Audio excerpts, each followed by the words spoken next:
Good afternoon, everybody. I'm Tatiana Byron, CEO and founder of Wedding Salon. I wanted to welcome all of you today to our webinar. We're really excited to have this awesome group of panelists join us today, and it's a very popular subject. We've had a lot of questions come in, and we want to make sure we address all of them to the best of our ability. I know this is a pretty challenging time for our industry, and a lot of couples are really struggling with what to do with their weddings, and their hybrid weddings and Zoom weddings and in-person weddings next year, this year, how to go about all of this. But we really want to try to make this process as easy for you as possible and really bring the community together. And so without further ado, we're going to get started. And all of our amazing panelists are going to introduce themselves so you get to know a little bit more about them. And then we're going to get into your questions, and feel free to submit questions to the chat as you think of things, and we will try to get to all of them, I promise, or at least as many of them as we can in the time frame that we have today. So I'm going to pass the torch to start the introductions. Hi, everyone. I'm Biliana with Leather and Feathers Films and Photography. We're based in Brooklyn, New York, and we offer a variety of photography and film video packages. Have been doing weddings for the past couple of years. I'm from a documentary film background, but then I love, so I started filming weddings as well. Cool. Awesome. I'm Brittany, and I'm the owner and founder of B2 Suite Photography, and I run our company with my husband. And we also specialize in documentary wedding photography. We love documenting love stories and capturing everything that happens at your wedding day, because truly, 5% of your wedding is portraits and the other 95% of it are moments. And that's the stuff that you want to remember from your wedding day. No matter how big or small it is, every little moment at your wedding is memorable. And our photos are what help you remember what happened on your wedding day. And that's no small charge. So we always want to make sure that we can help you make a memorable day. Nice. Cool. I'm Andrew. I'm the owner of Shutter Sound Pictures. I also come from a film background. I've been filming since I was 12 and editing as long as I can remember. And I started filming in nightclubs, drinking underage at 20. So that's what we do is we like to make wedding films that emotionally connect. It's all about creating those moments where you guys are enjoying the day. You're not stressed. You're not thinking about what's going to happen next. You just let it take place. You enjoy each other, and then you get this amazing video at the end. And I'm so excited about the live streaming aspect because we want to bring that to you guys and make it stress-free and have it so that you guys can be there and present. And hi, my name is Tracy Bloom Schwartz, and I'm with Creative Parties in Bethesda, Maryland. We are special event planners focused on weddings, and we actually have a team that does this, and we've done it full time for many years. We have a retail shop. I know, something not too many think of anymore. I'm actually in the shop now, where we do invitations and other printed materials related to the event. So we do everything from save the dates and invitations, napkins, escort cards, place cards, and now even face masks, whatever you need for a wedding. And the focus is.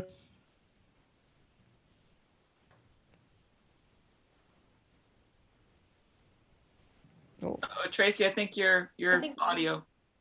Your audio cut out. Oh, I got muted. Oh. You're back. I'm back. Sorry. So we also do in our shop invitations and printed materials. And I'm saying many accessories for weddings, including these days, face masks that have the wedding logo or wedding names on them. Sorry about that. Thank you so much, everyone, for the introductions. And we'll get started right away. The first question that's come in is, and that's for Biliana, and that is, what are some unique ways to make a Zoom wedding special and memorable? Definitely. So let's see. It really depends on how you are planning on hosting your wedding. This year, during COVID, I actually was a spectator in a lot of at-home weddings. Family of mine got married, and I got to be at a wedding as a spectator for the first time in a long time. And I found myself thinking, what could make me be more engaged than I actually am. You know, it's family, but it's not always entertaining. So the first thing I would say is, depending on how you want to cover your wedding, you might want to start with, and this is not just to plug all of the vendors who do video on here, but you could do a 1 minute, a 1 to 2 minute love story cinematic introduction where you hire a team and you film this cinematic version of your wedding that you could open the Zoom wedding with, where you just share your screen and then it's you and your partner at the spot where you fell in love, or walking through, New York or wherever you live. You can intersplice videos like this if you choose that kind of a package throughout your wedding ceremony. Maybe you film your first dance in a cinematic way, or your cake cutting, and you just intersplice this vision with the Zoom virtual world that we have all been living on. And you could also use this as an invitation, email invitation for your guests when you provide them the information for the virtual event. Yeah, I'd like to start with that. Thank you. I think that's a great idea to use it as an invitation. The next question we have is for Brittany, and it is, what is needed for a successful wedding over Zoom?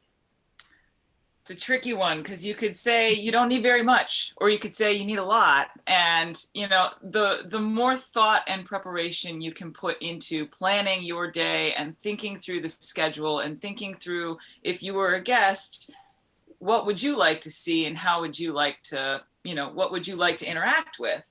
And if you don't have good video quality, that's going to be a really big bummer for your guests if everything's pixely. If the audio quality isn't there, you need to hire someone who knows how to make sure, if you're setting up your Zoom and you want to have a full view of the whole ceremony space and your microphone is on your cell phone and that's what's streaming it, they're not going to be able to hear you. So you need to work with someone who knows how to hook all that up, make sure that you can be heard, make sure that you can be seen. And also just make sure that you start everything on time. That's number one. Otherwise, you're going to have a bunch of people sitting there like, I'm bored. What am I going to do? What's happening? So we want to make sure that you keep your guests engaged and treat them with the same respect as you would if they were there in person. That piece of advice is actually priceless, to start on time. I think that it's very important for couples to understand that you do have this whole world of guests out there they're not in front of you. And it's very frustrating for them to sit there and wait. And so, but if they don't start on time, some of the things we've heard is, to have a pretty, some sort of pretty collage going, Sure. or a montage of some sort, or fabulous hold music, Or have an MC, have someone in charge of keeping your guests up to date on what's happening. Like someone can pop on and say, hey, I'm so sorry, everybody. And I know we're a little bit late, but I don't know what the reason could be. Think of any funny thing that could happen at a wedding to make things late. One of the buttons popped off the dress and we're sewing it back on. That gives them something to be engaged with. And, if you just keep everybody there and keep them included and make them feel like they're a part of it, rather than sitting there staring at a screen that maybe just has your names on it, something that's interactive. Can I add something? Of course, yes. And actually, the next question's for you, so add away. So I actually got married in May, and I did a Zoom wedding in our Congratulations. apartment. Thank you. And A wedding during COVID. yeah, it was nice. It was really cool because it was, spur of the moment. We had 2 weeks to plan, and we decided to throw everything together. And what I found out, which is something you guys will notice if you do Zoom, you'll have 50 participants. You'll be looking through all the people on Zoom that you know and love, and you're going to want to say hi to them and talk to them.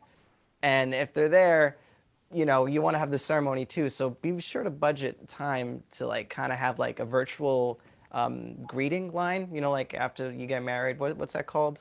Receiving line. Receiving line. Yeah, virtual receiving line, Great idea. That's a good so idea. keep that in mind. I like that. And so, Andrew, the next question is actually about sound quality and what kind of equipment works best for music during the wedding? Well, For music, if they were playing something through the church, like an organist or someone like that, it's just going to go through the equipment. Sometimes Facebook is a little bit picky. Like if they're playing music that's licensed, they'll immediately just stop the live stream on Facebook. So it's good to stream to different platforms at the same time if you could do Facebook and Zoom. What we like to do is we usually have an external audio recorder, and we'll hook up a wireless lavalier, something like what I'm wearing right now, to the groom and to the officiant, and that would have a line out into the streaming hub that would go into the Zoom. So there's a lot of equipment involved, but if you're doing it yourself, it's really just what you have, like what Brittany was saying, you know. So speaking of which, real quick, while we're on equipment, so if a bride and groom are doing it themselves, what do they need?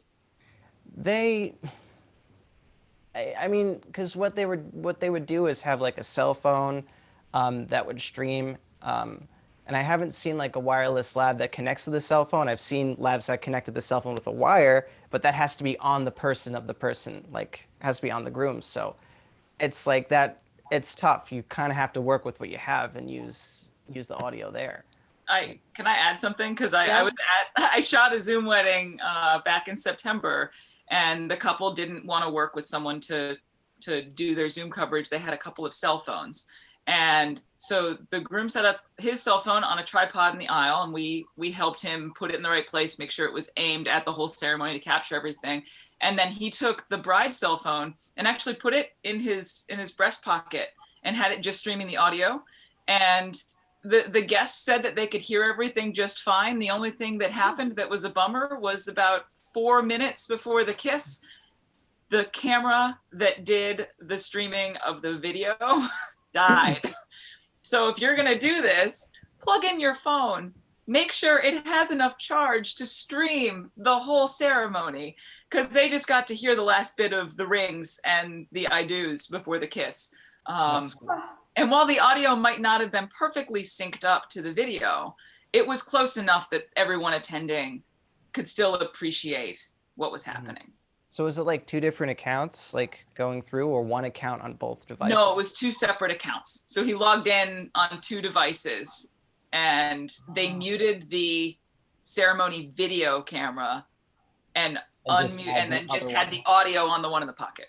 That was like the super low tech version, and they tested it beforehand, and it happened to work. I don't know that I'd suggest anyone do it, but it worked in their instance. And I have seen that you can purchase some Bluetooth lavalier mics for your cell phone, and a lot of vloggers are using these, but I've never personally implemented any of them. Yeah, you could. Yeah, it's like $30. You can get like a Rode Smart Lav, and you could literally do what Brittany said with the lav, and that way it's like it's right there.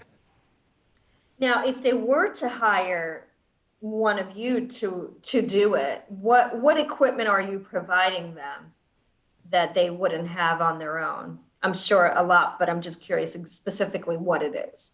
Well, what we like to use is something called Sling Studios. It's kind of like an all-in-one hub, and it's the hub, and then you have wireless connectors that go on each camera that transmit the signals. So it's kind of like you have different angles you could work with, you know. So you could set up one, like, you know, typical wedding videography. You'd put one here and there, and one in the middle and the back and everything. But we have that, and then you would want a cellular bonded, like, streaming device, something we would use too. That way you have a dedicated, you know, it's kind of like a big LTE stack in a way.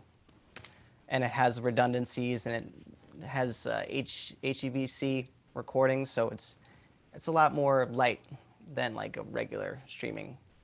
It's a lot more reliable. Yeah.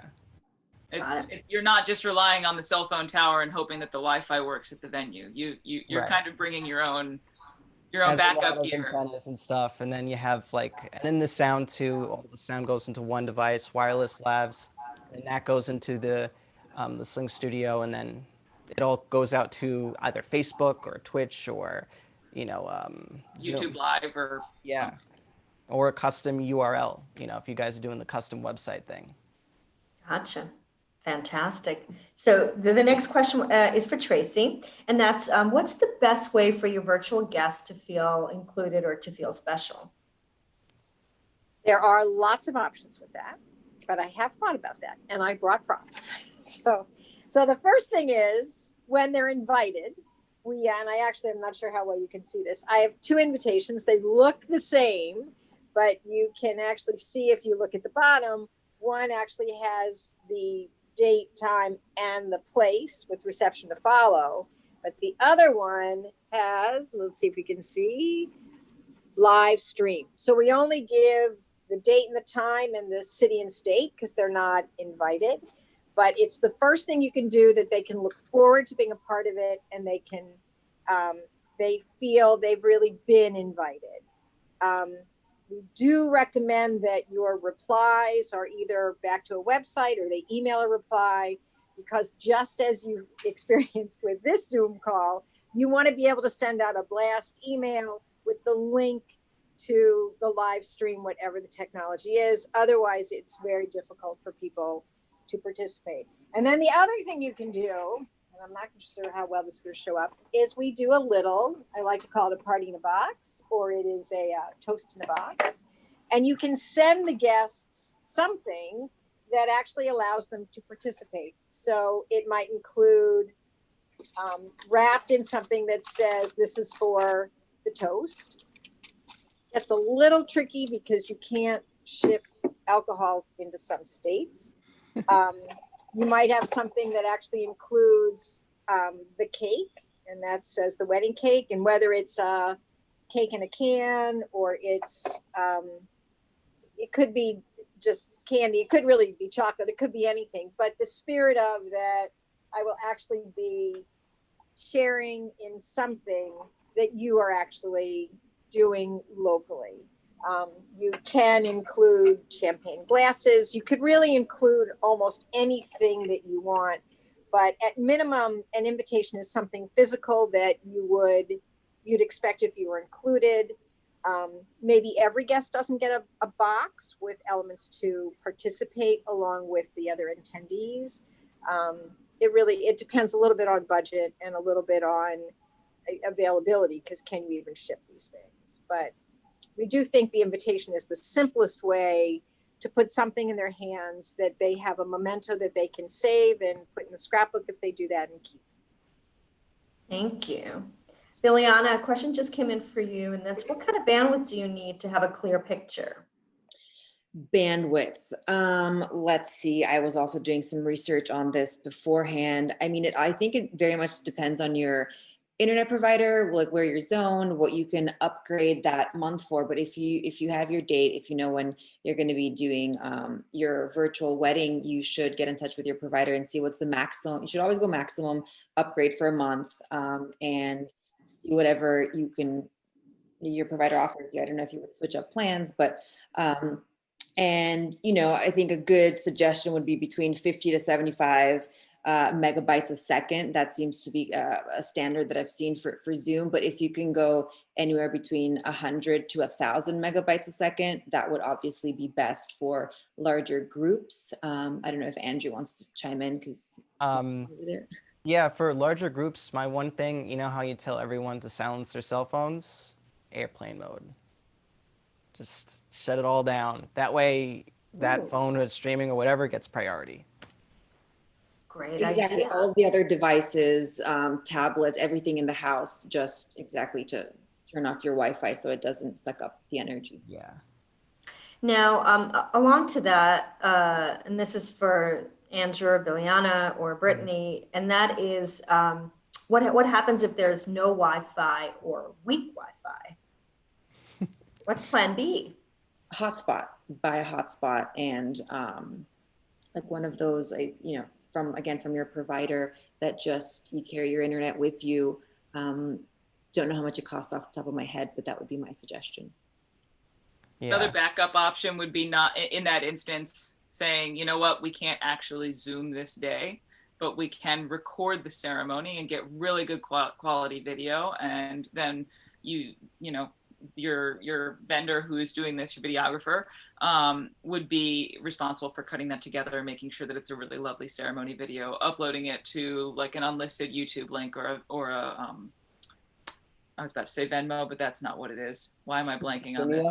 Yeah, Vimeo. I use Vimeo and I'm like, why am I calling it Venmo?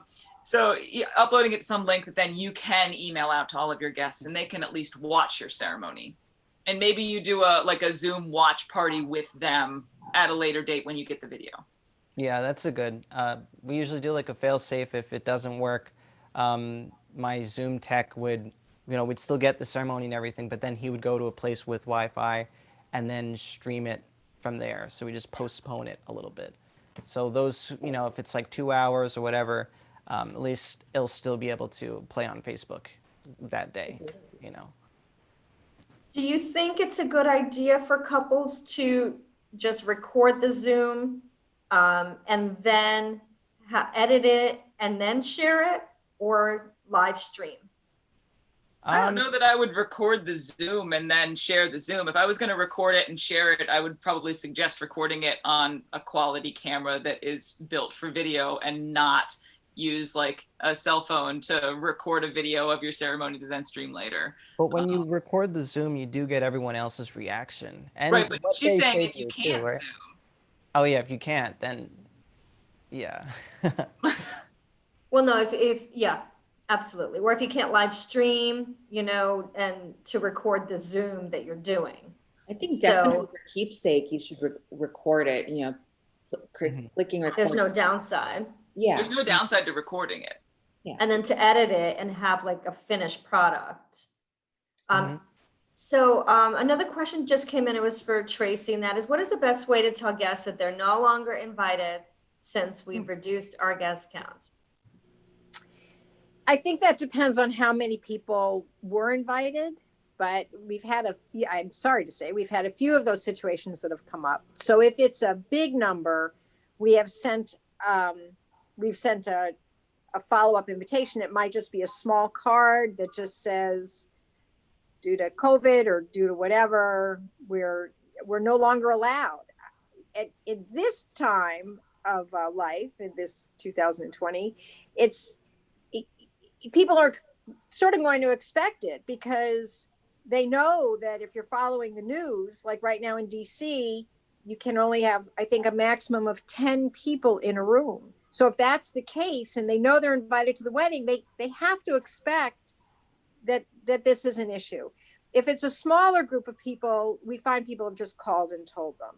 I'm sure people also email that. Email to me is a little scary because if it goes to spam or you don't get the information or people don't respond, you really have to make sure that they know. So it's it can happen in a lot of different ways. But right now we're telling people, like, don't save the dates for next year because you just don't know what's going to happen. And it feels too risky to put that out there because it's almost guaranteed that something is going to change. So until you're really confident with exactly what's going to happen and how many people you can have in the room and how you want to manage it, just wait.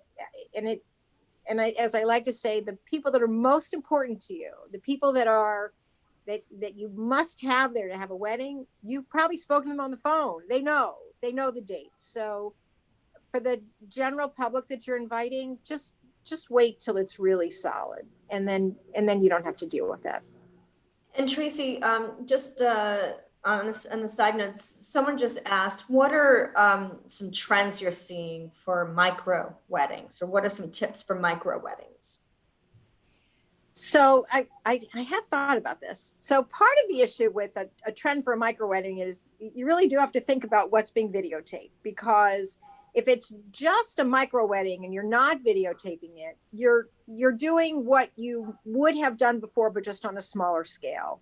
If you're planning on a live stream of some sort or videoing it later and to distribute that, I almost want to say the most important thing is that area around where the bride and groom are to be married, because that's the focus of the video, is really on them.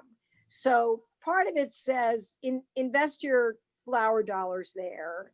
Think think what that frame is going to look like. And you'd probably have to work with the videographer or the whoever's doing that work. You have to work with them to get a sense of what area am I framing, so that's what the focus is, and that's where you want your dollars to be spent.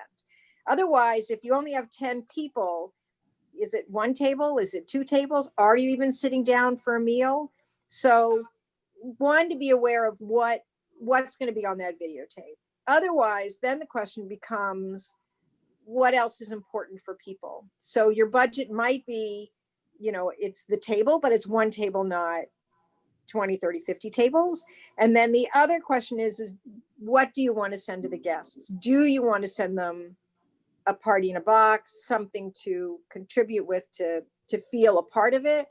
Or is it just the invitation? And some of those are budget decisions along the way. And this is a question to anyone that just came in, and it's, what's the best way to manage transitions? Can anyone touch upon that if you're doing a Zoom wedding so that the guests are feeling a part of the process versus stop, start, stop, start? Right. Well, Brittany had said earlier, I think you sort of need an MC, somebody that can tell them what's happening. And, and is it the bride? We're expecting the bride down the aisle any moment now, but bear with us. Oh, the flower girls stop, because they can't see. You can't, I guess you can, but you're going very high end to truly have a videographer there filming. Mm-hmm. Otherwise, it's set up for a single screen. So if you have someone that's doing a monologue along with what's happening, you can tell them what's going on in the room, and that brings a warmth to it. And that could be a really good friend of yours who you trust with this job for something that might be like a small backyard wedding where you don't want to break your budget on hiring an MC. But if you're still having something that you want to feel grand, you could certainly hire someone who's got a great radio announcer voice who can get on there and really give the play-by-play. If you've ever watched the Puppy Bowl, it's amazing. You get someone with a real enthusiastic voice talking about whatever's happening, even if it's mundane, it's still going to be exciting, and they're going to be wanting to know everything that's happening. So I think another way to look at that is depending on when you scheduled your wedding. So I think a lot of brides are faced with a change, and this is a change. And I don't like to think of it as a compromise, but it's a change. So one of the issues also is some of the dollar deposits you've given, you're not going to get back. Yet any vendor wants to give you your value. So they're either being very flexible to postpone and you can use it later, but possibly an MC is if you had a DJ and maybe you're still going to get music, that DJ does typically have a great MC personality. So you might actually have the resource that you've already paid for or committed to, and you just have to think about using that in a different way.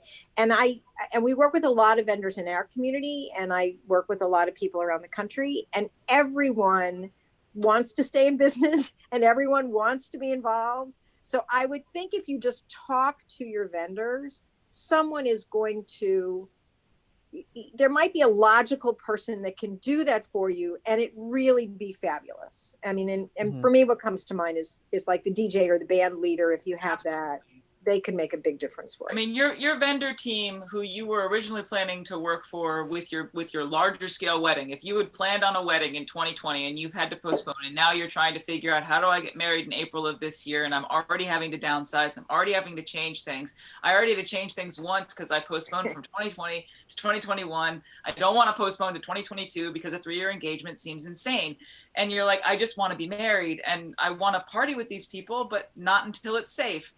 You've got all sorts of people who are there for you, and they want to make sure you have a great day no matter what happens, and they're there for you. So use them to your best advantage.